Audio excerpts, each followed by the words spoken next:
여러분 안녕하십니까, 박상규입니다.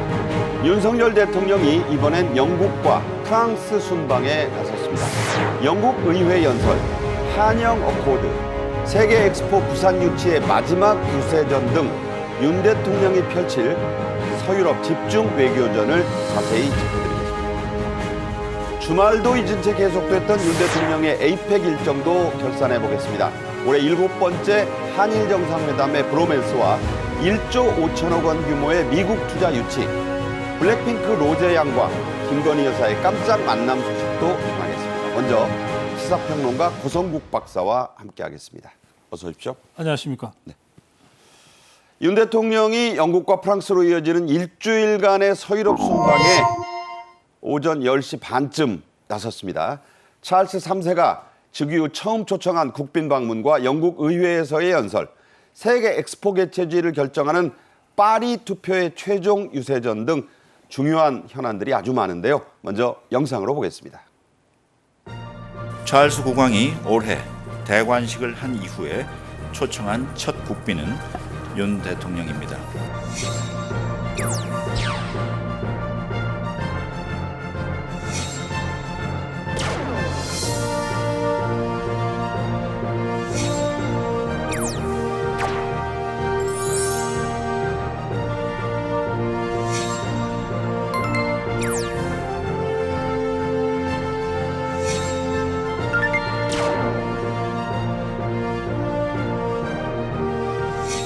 To the President of the Republic of Korea and Mrs. Kim Keon-hee for a state visit later this month.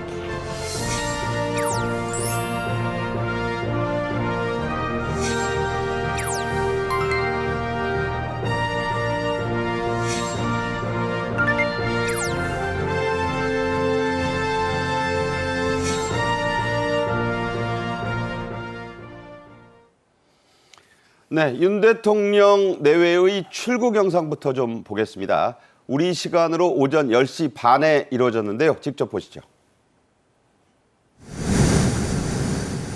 네, 서울공항에서 출발했습니다. 오늘 오전 출국이 정확한 시간은 10시 반이었는데 지금 이제 비행기가 서 있는 모습이고요. 윤 대통령 부처가 곧 도착해서 이제 트랩에 오를 건데 나가는 모습 뭐 동일해요. 김건희 여사가 있고 또 여당 대표 그리고 이제 영국 관계자들도 이제 잘 다녀오시라고 좀 인사하는 모습들 보이고 있습니다. 계속해서 이제 악수를 나누면서 트랩에 올라서고 있는 윤 대통령 부부의 모습을 보고 계십니다. 자, 일주일에 걸치는데 사실은 뭐 잠을 자는 시간보다는 일하는 시간이 훨씬 많은 그런 강행군입니다. 영국의 유력 신문이죠. 데일리 텔레그래프가 영국 국빈 방문을 앞둔 윤 대통령의 서면 인터뷰를 대대적으로 실었습니다. 제목이 세계는 복합 위기에 직면해 있다. 이런 윤 대통령의 발언을 제목으로 뽑았는데요. 어떻게 보셨습니까? 예, 사실 저 보고만 있기에도 좀 애가 쓰입니다. 그런데 지금 쭉 설명을 해주셨는데 최근 윤석열 대통령의 해외 일정이 이게 뭐 갑자기 잡힌 게 하나도 없습니다. 네. 우선 아펙 정상회의 참석은 그게 벌써 1년 전, 2년 전에 일정이 확정이 되는 거거든요. 네. 그리고 이제 오늘 출국했습니다만 국빈 그 방문이라고 하는 거는 최소 실무적인 준비가 2달 이상 필요한 겁니다. 예. 5월 달에 초청받아서 확정시켜서 2달간 준비한 거니까 이것도 갑자기 만들어진 일정이 아니에요. 네. 그다음에 영국 국빈 방문 마치고 바로 파리로 가는데 그렇죠. 그거는 프랑스 파리에 11월 28일 그 엑스포 최종 결정을 앞둔 그 마지막 이 득표전 아닙니까? 득표 5일 전이죠. 그렇습니다. 네. 그러니까 그것도 벌써부터 뭐 몇 년 전부터 그 날짜는 정해져 있었거든요. 그러니까 이런 걸 보면 뭐 이렇게 갑자기 윤석열 대통령이 막 뭐 부지런하게 뭐 기획을 해서 일정을 막 만들고 이런 게 아니에요. 네. 어차피 그러니까 이미 다 정해진 일정인데 그 일정이 너무나 촘촘하게 이렇게 배치가 되면서 이게 거의 시차 적응이 어려운 정도의 강행군 아닌가 싶어요. 그야말로 시차를 계속 거스르고 있잖아요. 예, 그렇습니다. 그런 상황에서도 어쨌든 이거를 대한민국 대통령으로서 감당을 해내야만 되니까 지금 상당한 무리를 지금 하고 있다. 그래서 조금 보기가 좀 애가 쓰인다 이런 말씀을 제가 먼저 드렸고요. 네. 말씀하신 대로 이제 데일리 텔레그래프와의 그 인터뷰는 이제 가기 전에 그 미리 사전에 해놓은 것을 이제 그 영국 국빈 방문 시점에 맞춰서 영국의 신문이 이제 그 보도를 한 거죠. 이게 엠바고죠, 그 일종의. 네, 그렇습니다. 이제 그러기 보면 이제 한국 영국 관계에 대한 설명도 있고 또 인태 전략이 얼마나 중요한가라고 하는 얘기도 있고 네. 이 새로운 인도 태평양 시대에 한국과 영국의 전략적 동반자 관계가 함께 추구해야 될 여러 가지 목표들이 제시가 되어 있습니다. 특히 이번에는 그 영국을 왜 우리가 금융왕국이라고 얘기하기도 하거든요. 금융의 허브죠. 예, 그렇습니다. 이게 산업자본주의에서 금융자본주의 단계로 넘어가면서 그래도 산업의 중심은 미국으로 뭐 중국으로 이렇게 왔지만 금융은 여전히 영국이 중심이다 이런 게 있어요. 그런데 이번에 영국 국빈 방문에 대한민국의 대부분의 금융 책임자들이 함께 갑니다. 네. 시중은행장들, 뭐 산업은행장, 뭐 기업은행장 하는 이 국영은행장들까지 대거 가거든요. 그런 점들도 이번 영국 국빈 방문에 굉장히 그 중요한 특징 중에 하나다. 네. 그렇게 말씀드립니다.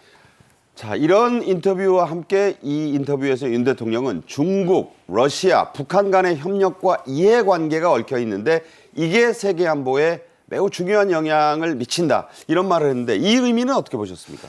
네, 지금 이 북한이 러시아한테 그 재래식 무기와 폭탄을 제공했다는 거는 이제 팩트로 다 확인이 돼 있고요. 네네. 이게 당장 우크라이나 전쟁에 심각한 영향을 미칠 거라고 다들 보잖아요.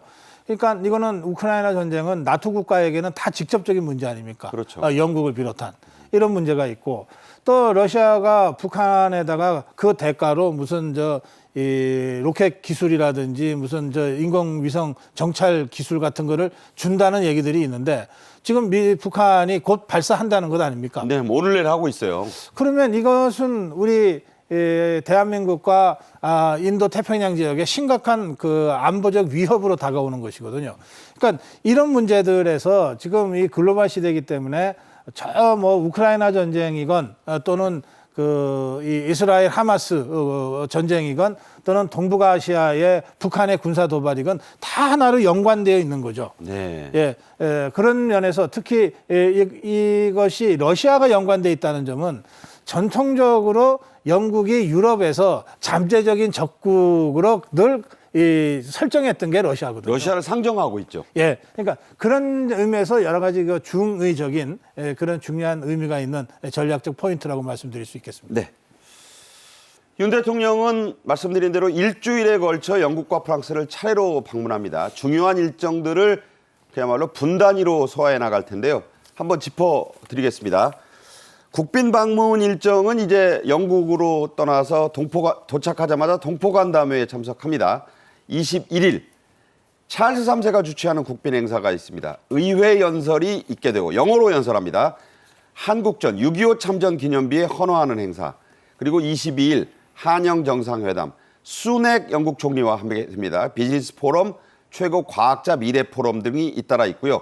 그리고 이제 처칠 워름 방문 여러 번 소개해드렸는데 이걸 끝으로 영국 방문을 마무리한 뒤에 곧바로 프랑스로 이동합니다. 그래서 이틀간 파리에서 그야말로 부산이냐 리야드냐를 놓고 엑스포 유치의 최종 득표전을 펼친 뒤에 또 돌아오게 됩니다.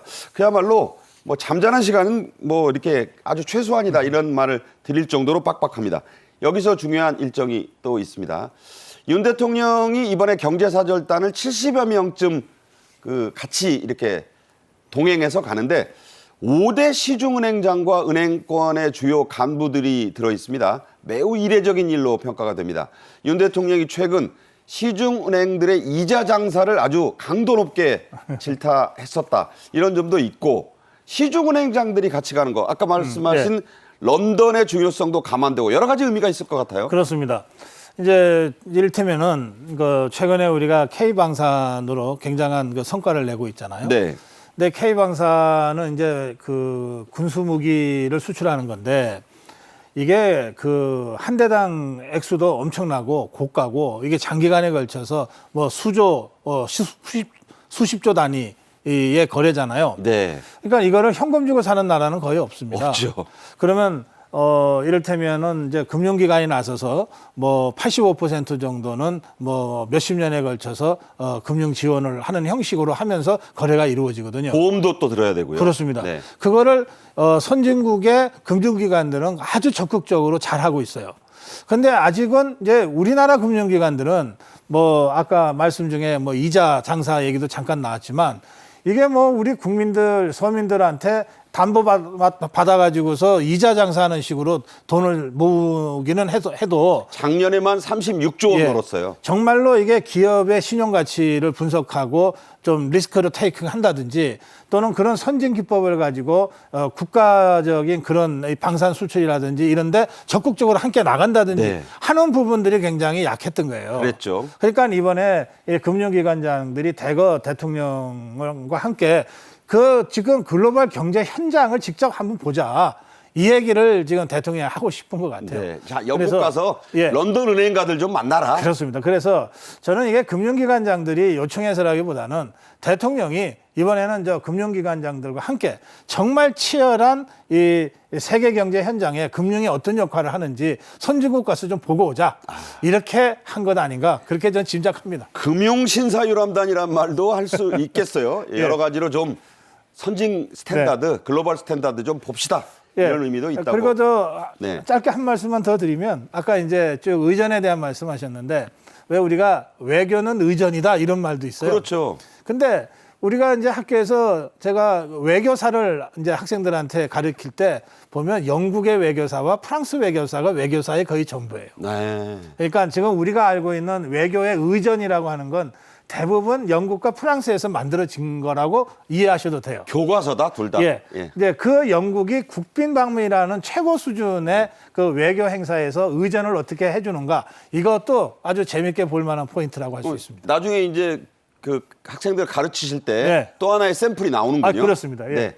자, 윤 대통령은 영국 의회로 가서 영어 연설을 할 예정입니다. 지난 4월에 미국 상하원 합동회의에서 연설을 한 데 이어서 영어 연설은 두 번째인데 그야말로 잉글리시가 영국의 말 아니겠습니까? 잉글리시의 원조 나라에서 하는 잉글리시 연설. 관심이 더 크겠죠? 예. 이게 저 윤석열 대통령이 이른바 영국식 영어를 얼마나 잘 구사할 수 있을지 어렵죠? 좀 봐야 되겠어요. 그런데 사실 너무 익숙하게 할 필요도 없어요. 아니 외국어 아닙니까? 그리고 다른 사람도 아니고 비즈니스맨도 아니고 일국의 대통령이 굉장히 어려울 수밖에 없는 그 현지어로 그 의회에 나가서 연설을 한다는 거는 이게 다 중계가 되기 때문에 영국 국민들한테 영국 국민들이 일상적으로 쓰는 그 원어를 가지고 연설한다는 거잖아요. 그렇죠. 그래서 그 자체가 굉장한 이 감동을 줄 수 있다고 생각합니다. 네. 보통은 이제 이 정상들이 만날 때 어느 나라 대통령이든 총리든 우리나라에 오면 안녕하세요 한마디는 배워서 하잖아요. 그럼요. 근데 그것만으로도 우리가 기분 좋거든요. 그렇죠. 근데 5분이나 10분 연설을 전체를 그 나라 말로 한다. 네. 아직 외국 어느 나라 정상도 한국말로 한국의회에서 전체 연설을 한국말로 한 사람은 없을 거예요. 그렇죠. 네. 사실은 다른 나라도 별로 그런 경우가 없거든요. 영어니까 영어가 갖는 공용어적 특성 때문에 영어로의 연설은 뭐 다른 나라 정상들도 하지만 그러나 이건 결코 쉬운 일은 아니다. 그리고 그 자체가 주는 강력한 메시지가 있다. 영국 국민들한테. 네네. 예, 그런 말씀 좀 드리고 싶습니다. 자, 어떤 표현, 어떤 또 농담을 섞을지 세계 이목이 관심돼 있는 그런 연설입니다. 윤 대통령의 이번 영국 국빈 방문은 형식상으로는 지난 5월에 대관식을 한 찰스 3세의 첫 국빈 초청입니다. 그 의미를 직접 들어보겠습니다. 영국 왕실은 연간 2번 정도의 국빈 접수를 하고 있습니다. 찰스 3세 국왕은 작년 남아공 대통령을 즉위 후 첫 국빈으로 맞이한 적이 있습니다. 이는 엘리자베스 여왕이 미리 초청해둔 국빈이었습니다. 찰스 국왕이 올해 대관식을 한 이후에 초청한 첫 국빈은 윤 대통령입니다. 네, 이런 표현이 어떨는지 모르겠습니다만 즉위 1년 차인 찰스 3세는 올해 75살입니다. 무려 65년간이나 황태자, 왕세자, 이걸 영국에서는 프린스 오브 웨일스라고 하는데 그 자체가 기록이죠? 그렇습니다. 그거는 이제 엘리자베스 2세가 워낙 그 오랫동안 왕위에 있었기 때문에 생긴 일입니다. 1948년생입니다. 예. 그리고 58년에 정식 왕세자에 책봉이 됐거든요. 58년에 책봉이 돼서 2022년에 왕위에 올랐으니까 저 기다렸던 기간이 뭐 70년 가까운 세월이 65년 정확히. 예, 65년 이렇게 되는 겁니다. 그런데 저거는 영국에서도 기록이고 지금 이제 왕제를 채택하고 있는 여러 나라에서도 아마 저 기록은 신기록입니다. 처음 있는 기록일 겁니다. 그런데 역사상 결혼 기록이 아주 없는 건 아닙니다. 제 기억으로는 우리나라에 장수왕이 있습니다. 고구려. 정말 오래 살아서 왕 이름이 장수했다는 장수왕인데 그렇죠. 네네. 그 아들이 왕세자로 쭉 있다가 결국은 먼저 늙어 죽습니다. 그래서 손자가 나중에 장수왕 죽은 다음에 임금에 즉위하는 경우가 있어요. 동천왕, 미천왕 그때 얘기 같은데요. 네. 그래서 굳이 따져보면 그런 경우가 없는 건 아니지만 우리가 이제 현대 역사에서 그 엘리자베스 2세 여왕의 오랜 치세와 찰스 왕세자의 오랜 왕세자 생활은 아주 기록적인 거라 이렇게 말씀드릴 수 있습니다. 자막에도 나왔지만 이 찰스 3세 아주 검소하기로 유명합니다. 구두를 뭐 다 그런 건 아니겠습니다만 여러 번 수선해서 신는 그런 스타일이고 자정 넘게 새벽까지 근무하는 일이 많은데 샌드위치로 식사를 한다. 이런 일화가 있죠. 찰스 3세의 황태자 시절에는 세기의 결혼으로 유명한 다이애나 비를 빼놓을 수 없습니다. 현재 부인인 커밀라 비와의 명함이 극명하게 교차하는 시절을 살았죠. 글쎄 말입니다. 글쎄요. 아무리 영국의 왕세자지만 가정 생활이 행복하거나 순탄했던 것 같지는 않습니다. 네. 또 다이애나 비의 그 비극적인 그 최후에 대해서는 또 많은 분들이 참 지금도 좀 가슴 아파하는 분들이 많으시더라고요. 파리에서 교통사고로 돌아갔죠. 그렇습니다. 이 파파라치의 그 추격을 피해서 과속으로 몰다가 이제 교통사고로 그렇습니다. 그렇게 이제 사망을 했는데 그런데 그 다이애나 비가 사실은 스타였어요. 그 찰스 왕세자와 다이애나 비가 결혼을 한 이후에 결혼 생활을 15년을 하는데 늘 뉴스메이커로 다이애나 비가 앞섰어요. 네. 그러니까 이제 이 영국 왕실의 입장에서는 아니 이게 왕세자가 좀 부각이 돼야 되는데 하는 생각을 했을 거예요. 이혼한 며느리 얘기가 더 나오니까. 그래서 다이애나 비에 대해서 이제 이혼하기 전부터도 조금 견제가 많이 있었다는 거고 네. 그러다가 결국 이제 이혼까지 하게 됐는데 이혼한 이후에 다이애나 비로부터 이제 왕실이 이러이러하게 견제를 했었다 이런 얘기들이 이제 나오기도 하고 그랬습니다. 네. 그러니까 이건 지금 영국 왕실 입장에서는 이게 찰스 리스크이기도 하고 다이애나 리스크이기도 한 거예요. 네. 이걸 이제 지금 잘 넘어가고는 있습니다. 네. 이제 왕위 계승이 되고 또 다이애나 비와 찰스 왕세자 그러니까 지금의 찰스 3세와 이 다이애나 비 사이에서 태어난 두 아들이 지금 이제 왕위 계승 서열 1, 2하고 5위가 됩니다. 네, 그 찰스 둘째는 5위죠. 그렇죠. 윌리엄 그 왕자가 왕위 계승 서열 1위고 그 왕자 밑에서 난 자식이 셋인데 장손. 그 세 명이 다 2, 3, 4위고 그리고 나서 그다음에 이제 둘째 숲으로 가는 거죠. 해리 왕자가 이제 왕위 서열 5위가 됩니다만 대체로 이런 식으로 해서 그 찰스 다이애나 리스크는 어느 정도 넘어선 것 같은데 그런데 이 해리 리스크가 또 터져가지고 조금 영국은 골치가 아플 겁니다. 네. 찰스 3세의 등극이 늦어진 건 어머니인 엘리자베스 2세 여왕이 영국 역사상 최장수 군주였기 때문입니다. 엘리자베스 2세 여왕은 우리나라와도 다양하고 깊은 인연을 맺었죠.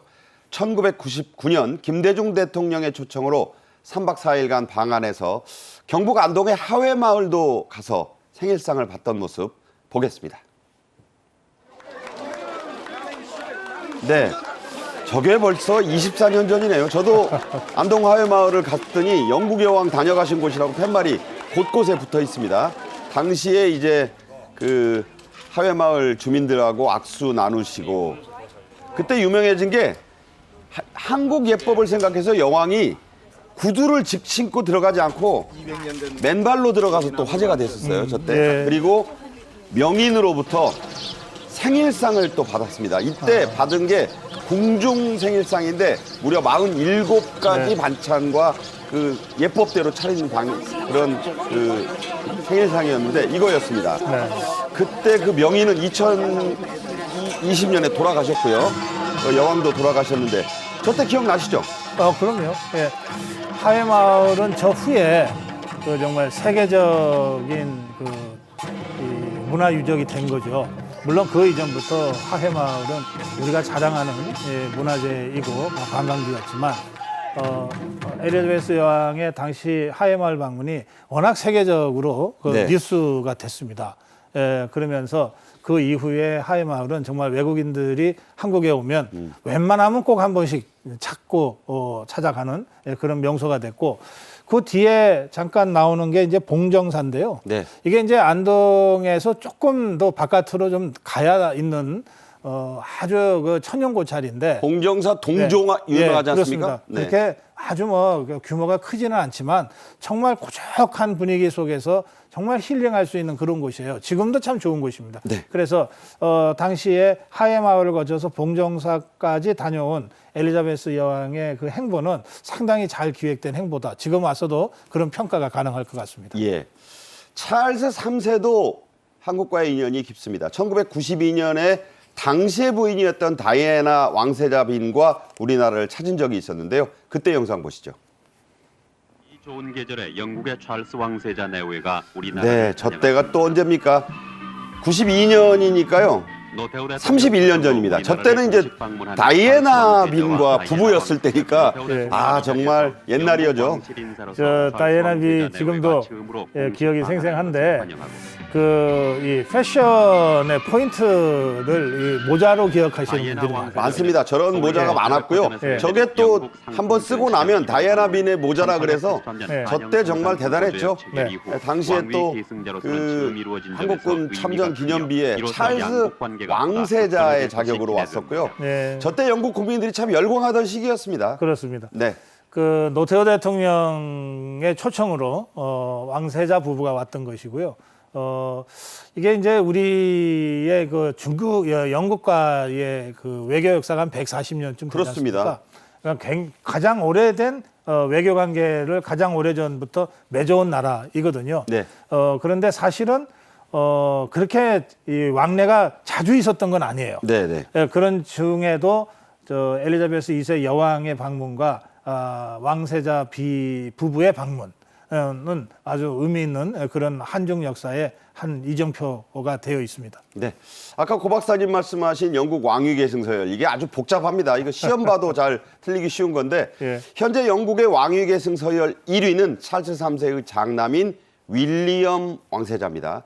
8년간 사귄 대학 동기인 평민 여성을 아내로 맞아서 화제가 됐는데 350년 만에 있었던 일대 사건이었죠.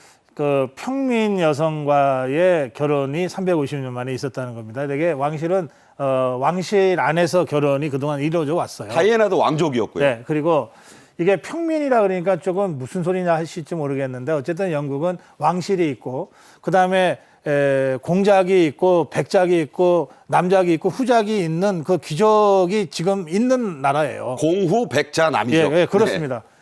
그래서 이를테면은 처칠만 하더라도 우리에게는 처칠 수장이지만 영국에서는 다 그게 처칠 백작인가 공작일 겁니다 아마. 그렇게 통하는 나라거든요. 네. 그러니까 거기서는 이제 왕실의 이제 그 혼기가 되면 대개 이 귀족들 자제들이나 왕실 먼 친척 안에서 이제 사람을 이제 찾게 됐던 것인데 그게 뭐 혈통으로 왕위가 계승돼 왔으니까 어쩔 수 없죠.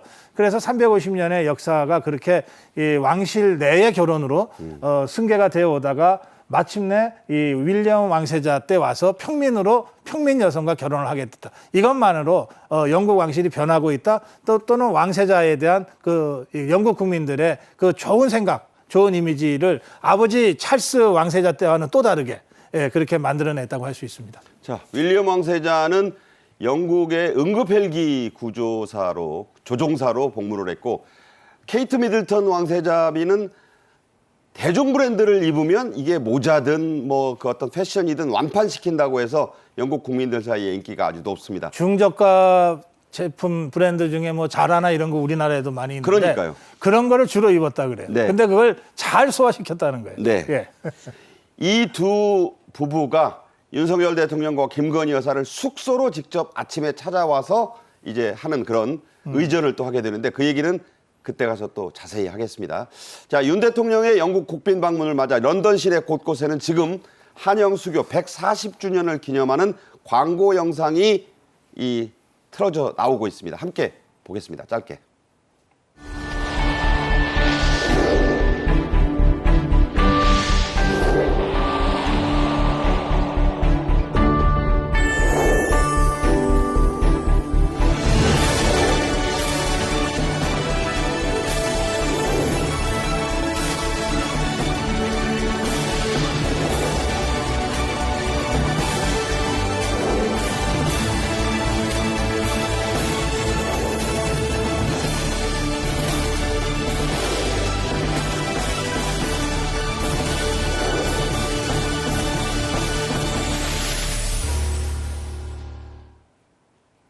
연암 장지현 선생의 그 유명한 시일야 방송대곡을 실었던 신문이 대한매일신보고 그거를 우리 한국의 양기탁 선생과 함께 만든 분이 영국 언론인 어니스트 베델, 한국명 배설 선생입니다. 그 동상을 우리 국가보훈부가 이번에 영국에 세우겠다.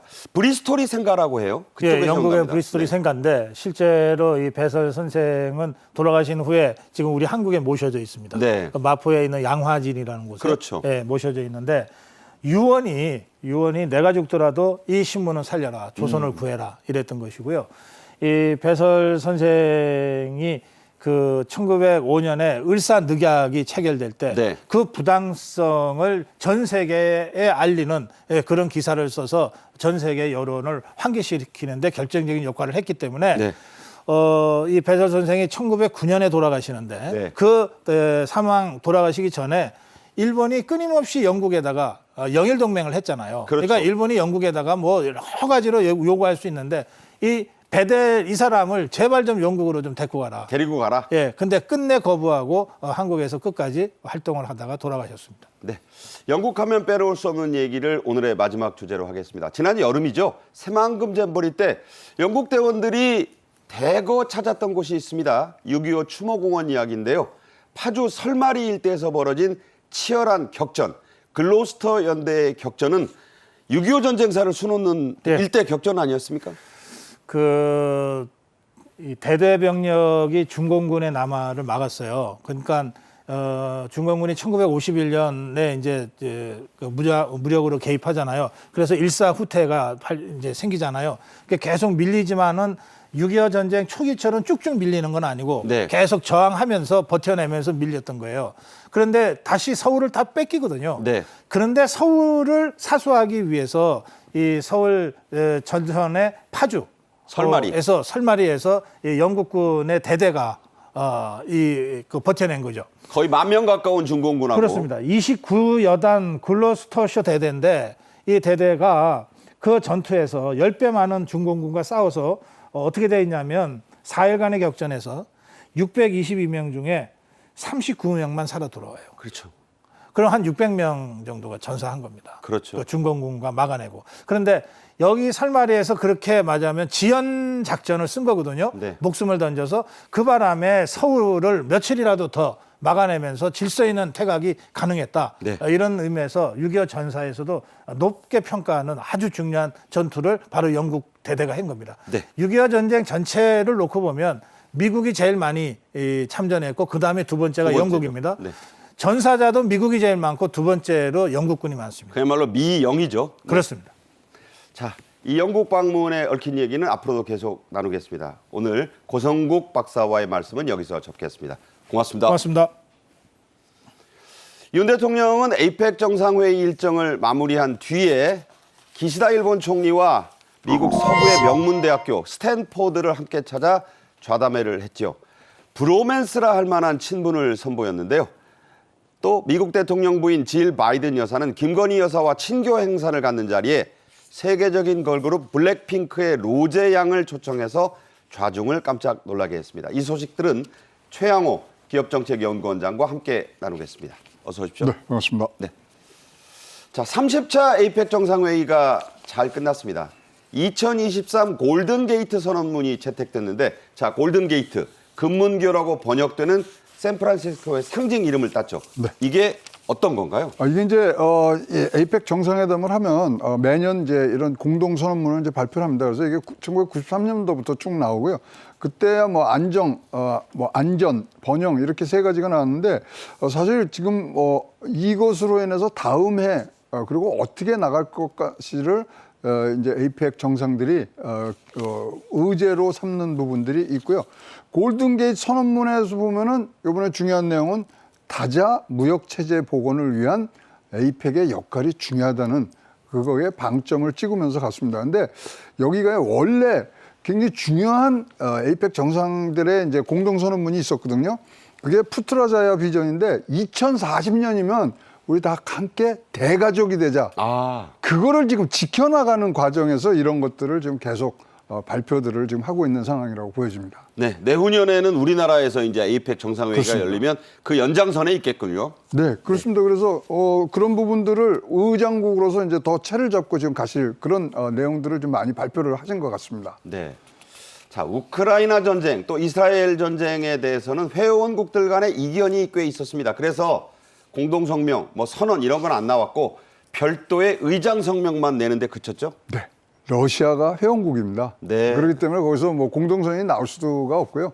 그다음에 이제 이슬람 국가들도 지금 몇 개가 있기 때문에 총 21개국입니다만은 그런 것들을 이제 총체적으로 하나의 의견을 모을 수가 없고, 그다음에 가장 요번에 이제 나왔던 뒷얘기를 들어보면 이 에이펙 정상회의는 지정학적인 위기를 논의하는 자리가 아니다. 이런 식의 토론들이 있었기 때문에 예. 두 가지 중요한 글로벌 사건입니다만은 공동선문에서 빠지고 의장선언문으로 이제 대처된 그런 지금 현상이 나타나고 있습니다. 네. 지금 보셨듯이 시진핑 주석이나 바이든 대통령이나 윤석열 대통령이나 국기도 없고 배석자 없이 레시버로 들려오는 통역 소리만으로 자유토론을 했어요. 윤 대통령은 세션 2에 참여했는데 에이펙의 최우선 역할은 공급망 회복력에 있다. 이런 말을 계속했죠. 네, 그러니까 이제 규칙, 이 규범 이런 걸 또 굉장히 강조를 하시면서 이제 가장 중요한 워딩이 뭐였냐면 WTO를 주축으로 하는, 그러니까 다자 무역 체제를 가자는 거죠. 규칙에 기반한 다자 무역 체제의 중요성을 강조하면서 그거를 세우기 위해서는 포용성 있고 회복력 있는 그런 밸류체인, 공급망 구축이 제일 중요하다. 틀릴 말 하나도 없고요. 사실 에이펙이 만들어졌을 때 같이 가족이 돼서 공급망을 우리 영내에서 만들자는 거였거든요. 그러니까요. 그래서 2010년에는 뭐 선진국이든 2020년까지는 개발도상국들이 다 함께 할 수 있는 걸 만들었는데 이게 이제 뭐 일정이 지금 뒤로 가고 있습니다만은, 그렇기 때문에 에이펙이 할 일은 다자 무역 체제의 재확립이 가장 중요하다는 그런 말씀을 하신 것 같습니다. 네, 윤 대통령 에이펙을 방문하는 사이사이에 이번 방미에서 또 경제 성과가 상당했습니다. 미국의 굴지 기업 4곳이 한국 투자를 결정했는데 이 규모 1조 5천억 원인데 기업들이 쟁쟁해요. 쟁쟁합니다. 뭐 GM이 있고요, 듀퐁이 있고 IMC하고 이콜맵이 있는데, GM은 이제 뭐 자동차 회사지만 나머지 세 개는요 이번에 반도체에 투자를 하는 그런 부분들로 지금 나왔고요. 지금 이번에 이제 나온 게 1조 5천억이잖아요. 작년 9월에 방미하셨잖아요. 그때 해보면은 2배예요. 그러니까 점점 더 한국의 경제의 공급망에 또 글로벌 무역 체계에서 중심적인 역할을 할 수 있는 부분들이 점점 부각이 돼 있는 것으로. 그러니까 제네럴 모터스는 자동차 회사, 나머지 3개 회사는 다 반도체입니다. 반도체 첨단 기업이다. 네, 그래서 한국의 반도체 위상도 올라갔을 뿐만 아니라 그러한 연결고리가 생긴다는 자체가 이제 한국이 세계의 공급망에서는 아주 없어서는 안 되는 그런 국가로 지금 발전되고 있다고 보여집니다. 네. 김건희 여사는 에이펙 기간에 열린 배우자 프로그램에 참석했습니다. 질 바이든 미국 대통령 부인이 주관을 했는데요. 주제가 멘털 헬스케어, 정신건강이었다고 하네요. 이게요, 굉장히 역사가 깊습니다. 이게 누가 먼저 얘기를 했냐면요. 카터 대통령 영부인이신 로잘린 카터가 돌아가셨어요. 오늘 돌아가셨어요. 오늘, 예. 피부암으로 96세로 이제 타결하셨는데 그때부터 영부인들의 가장 그 갖고 가야 되는 아젠다 중에 하나가 정신질환이었습니다. 네. 그래서 그 부분들을 이제 얘기하는 과정이 있는데 여기에 또 우리 한국의 유명한 이 블랙핑크의 로제를 불러서 자기네들이 어떻게 한국과 그다음에 글로벌한 팬들에게 정신적인 안도감과 안정감을 주느냐. 그게 정신 질환을 고치는 제일 좋은 방법이거든요. 그 말에 대해서 굉장히 다른 정상들의 영부인들과 담소를 나눈 그런 얘기가 되고 있고요. 사실 여기를 어디서 했냐면 애플 파크에서 했어요. 애플. 애플 본사. 아하. 거기 파크라 그러거든요. 근데 거기에 이 이런 IT 하시는 분들이 정신적으로 건강이 굉장히 핍박해질 수 있잖아요. 네. 거기가 세계에서 손꼽히는 정신 건강을 피로를 풀어주는 그런 장치와 장비와 그런 업소들이 많아서 굉장히 의미가 깊었다고 보여집니다. 그러니까 이게 이제 번아웃이라는 거잖아요. 그렇죠. 일종의 번아웃. IT 하는 분들이 네. 느껴지는 게 이게 번아웃 되면 성과는 안 나오는데 해야 되고 스트레스 쌓이고 그게 가장 중요하다는 점을 영부인들이 지금 이번에 그렇습니다. 논의하셨다. 네. 그래서 아까도 말씀드렸지만 미국 대통령의 첫 번째 아젠다는 국민의 정신 건강입니다. 네, 우리도 뭐 예외가 아니겠죠. 네. 자, 말씀하신 대로 이 자리에 바이든 여사가 블랙핑크의 로제 양, 4명의 멤버 중에 이제 로제 양은 호주로 이민 간 변호사의 딸인데 뭐 영어를 또 아주 잘하죠. 그래서 좌중을 깜짝 놀라게 했습니다. 자, 어떤 인연인지가 궁금한데 그 소개할 때 갑자기 블랙핑크 로제 뭐 이래가지고 다들 놀랬다고 해요. 네, 놀랄 수밖에 없는 상황이었죠. 근데 사실 백악관에 윤석열 대통령께서 방문을 하셔갖고 아메리칸 파이 부르시던 때 사실 블랙핑크가 오도록 돼 있었 섭외를 하는 과정에서 못 오게 됐거든요. 그 아쉬움을 달래는 듯한 모습으로 이번에 로제 양이 했는데 결국은 블랙핑크라는 우리 케이팝의 아주 스타가 이런 노래와 그다음에 그 노래가 전달하는 그런 의미들로 우리들의 정신 건강을 굉장히 지금 잘 해주고 있지 않습니까? 저 왼쪽이 팀쿡 네. 애플 CEO고요. 네, 가운데 이 김건희 여사 그 왼쪽 저 블론드 금발 염색을 한 게 이제 로제 양입니다. 그렇습니다. 네. 아까 말씀드린 애플 파크에서니까 팀 쿡이 이제 와서 했고요. 팀 쿡은 또 깜짝 방문을 하셨어요. 지금 샌프란시스코에서 대통령 직접 만나서 많은 또 투자 얘기도 하셨을 것 그러니까요. 같고요. 네. 굉장히 여러 다방면에서 그런 아이디어와 그다음에 협력에 기반이 되는 그런 얘기들을 많이 하신 걸로 보여집니다. 그러니까 로제 양이 한 얘기가 정상 부인들이 쟁쟁한데 그렇죠. 2030 조금도 주눅들지 않고 건강이 정신 건강이 이루어지려면 솔직하세요. 그렇죠. 이렇게 얘기하기 쉽지 않아요? 솔직하라는 거는 공감을 하는 거거든요. 그러면서 공감이라는 단어도 좀 나온 것 같은데 자기네들이 노래로 공감, 듣는 사람과 공감하는 자체가 우리가 보면은 정신질환을 가장 고쳐주는 누군가 내 말을 들어준다는 그 자체가 정신질환의 첫 번째 치료법 아닌가 보여집니다. 네. 자, 말씀드린 대로 2025년에는 우리가 에이펙을 개최하는 의장국이 됩니다. 대통령실은 윤 대통령이 이 의미를 이렇게 전했다고 밝혔는데요. 함께 들어보겠습니다. 대한민국이 2025년 에이펙 의장국으로서 아태 지역의 자유, 평화, 번영을 위한 영내 협력을 모아가는데 모든 노력을 다할 것임을 약속하였습니다. 첫 번째 세션이 영내 기후 위기 극복을 위한 대한민국의 책임과 기여 방안을 설명하는 자리였다면 두 번째 세션은 포용적이고 회복력 있는 에이펙 경제 협력체를 실현하기 위한 대한민국의 역할과 재언을 밝히는 기회가 되었습니다.